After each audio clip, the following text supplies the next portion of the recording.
What's up YouTube? Today I'm going to compare fake versus real Yeezy 350 Zebras. So for some background, a couple summers ago I was traveling to Hong Kong, and when I was walking through a street market I saw a pair of fake Zebras and I thought that it'd be fun to haggle for them, and I ended up buying these for around $50. And then 2 years later, these came back up. Adidas just restocked them. I could find that and actually have a pair of them for retail, so I paid $220 and I just got them in the mail, so I thought it'd be a great time to compare how the fake pair I had from 2 years ago looks versus the real pair I just hit from straight from Adidas's website. So full disclaimer, the real pair are new and the fake pair is old. So not only will the fake pair look different because it's fake, you might also think it just looks more beat up because it's old. So I'm going to try to tell the differences between what's fake and real, and then what is just new versus old. So on the box, I've got the new pair, just fresh out the box, and on the side I have this old pair. So putting the fake and the real pair side by side, we've got the fake pair on the left and the real pair on the right, and we're just comparing the right shoe for both of them. So immediately you'll see that the fake pair's sole is a lot more yellow than the real pair. I think this might just be because of age, and the new pair straight out the box stays white, but over time when exposed to air it just turns yellow. So I think we can ignore that. Though maybe the fake pair yellow is quicker than the old pair. And so I'm just touching the bottoms of each pair. So on the fake pair, the Boost logo, when I touch it, it feels like it's indented a little more. And then I've noticed that on the real pair, the Ultra Boost cutout is a lot squishier, and the fake pair is just kind of hard. And then also when squeezing the bottom sole of both shoes, the fake pair is a lot harder as well, so it feels like you're getting less bounce or less cushion than the real pair. So let's take a closer look at the Ultra Boost, which is Adidas's technology for making the sole very comfortable and bouncy. So when I press hard on the fake pair's Ultra Boost, which is obviously not real Ultra Boost material, it is a lot harder and doesn't bounce back at me. And if you listen carefully, you can hear that the Boost material on the real pair actually presses in, as opposed to the fake pair where it feels like you're kind of pressing against it and it's not responding and being responsive. So comparing the plastic casing around the Ultra Boost, this is like the outer piece of the sole, on the real pair, on the right, it's a lot more squishy. Same thing, when I squeeze it, it's being responsive and bounce back at me, like the way you would want to feel when you're walking on it, but the fake pair is pretty hard and it just feels a little less responsive. So next, I'm going to compare the difference in weight between the fake and the real pair. And you've seen me do this in my AirPods videos if you watch those, but I think it's a good way of figuring out at the manufacturer level how much materials were put into each product. So both of my pairs are 8.5, so they should be comparable. I just took out the shoe insert too, so there's no extra weight on either one. But first, this is the right pair the right shoe of the fake pair, which weighs 295 grams. I'm measuring in grams right now. And then I'm just going to take this shoe insert out of the left pair as well, so this is also fake. And I'm just going to stack them together, try to figure out how to balance it on my small food scale. So 298 for the left pair, 295 for the right pair. I'm going to try to make this work, and you can see, yep, 592 for the two of them combined. So it weighs 592 grams for the two fake pairs combined. Sorry about the sideways video. I recorded this on my phone and messed it up, but the real right pair weighs 349 grams, so already you can see it's much heavier. And then the real left pair weighs 345 grams. So the two of them combined, it's way heavier than the fake pair.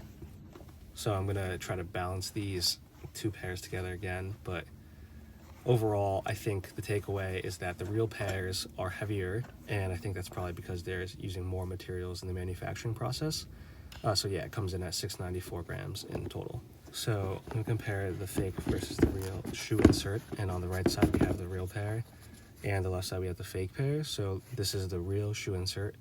You see it's very clean because these have never been worn before. They've got some letter coding and some sizes on the right side. They have the Adidas logo embedded on the back. You see the Adidas and the Yeezy logo on the front of the sole insert. And then if we take a closer look inside, we can see how the stitching is done and see how clean the quality control or the manufacturing process is. So let's just get a closer angle You can see all the stitching is parallel to each other. There's no stitches that cross each other. They're all done pretty cleanly. And then let's see how the fake pair looks. So starting with the shoe insert, you see the same Adidas and Yeezy logo on the front. And the pair, it looks less clean because these have been worn. So I wouldn't compare like the white versus like kind of the round out color. But we can look closer at these logos a bit. And you'll see that the Adidas Yeezy logo on the fake pair is actually printed a little smaller, and it's a little bigger on the real pair. So looking at the bottoms, once again, it's more yellowed out because this pair is old, but you have very similar shoe insert. You got a little different of sizing of the shoe insert actually. So the fake pair says 8.5 to 9.5, and the real pair says 7 to 8. It's interesting because these are actually both size 8.5. So maybe they're just using a smaller shoe insert in the real pair to make it fit inside, or maybe it's UK sizing. I'm not sure exactly the difference is, but that's one way to tell. And then you'll see the stitching is actually done with black thread, which is incorrect. They use white thread in the real manufacturing process. But other than the black thread, I think the stitching looks pretty clean. They all look pretty parallel. It's a little more slanted than it is perpendicular, but it's really the big difference is the color of the thread they use. So if you just take the shoe insert out and you see black threads, then you can know that yours is fake versus the white thread. So next, let's compare the laces on the fake pair and the real pair. So on the right, we still have the real pair, and the left is the fake one. So immediately you see the color difference, and this is pretty interesting because the entire time we've been talking about how the fake pair is a little more yellowed out in the sole, but actually the fake pair has these pristine white laces, when in reality the real pair has these cream off-white colored laces. So if I'm just untie these and compare them side by side, you can see how the color is different. And on the right side, which is real, it should actually have some cream off-white laces. And if you compare them really closely, you can actually see they're pretty different in thickness. The real pair has pretty thick laces, and the fake pair's laces are a little thinner. So the Supply 350 red text on both pairs actually look really similar, and I think the manufacturers did a good job making these fake ones look real, so don't think that's a good way to compare. But I did notice that the back tabs are a little different. So starting with the fake pair, this back tab is stitched pretty close to the center, and it just doesn't have that big of a loop because it's stitched in what looks like the wrong spot. And so on the real pair, you have this big loop where you can put your multiple fingers through it to hold it up, and you see that the stitching for the back of the heel is right in the center of the shoe. Meanwhile, the stitching is a little off center on the fake pair, and this is definitely just a quality control thing. It's a little bit to the left. Then moving towards the front of the shoe, let's take a look at how the pattern is printed, and you can see immediately that they're a little different. The pattern on the fake pair is a little wider, and the pattern on the real pair is a little thinner. And if you zoom in on the stitching right in the front center of the shoe, you can see that it's a little indented, the stitching. Meanwhile, the fake pair, the stitching is not indented, it's kind of just flat.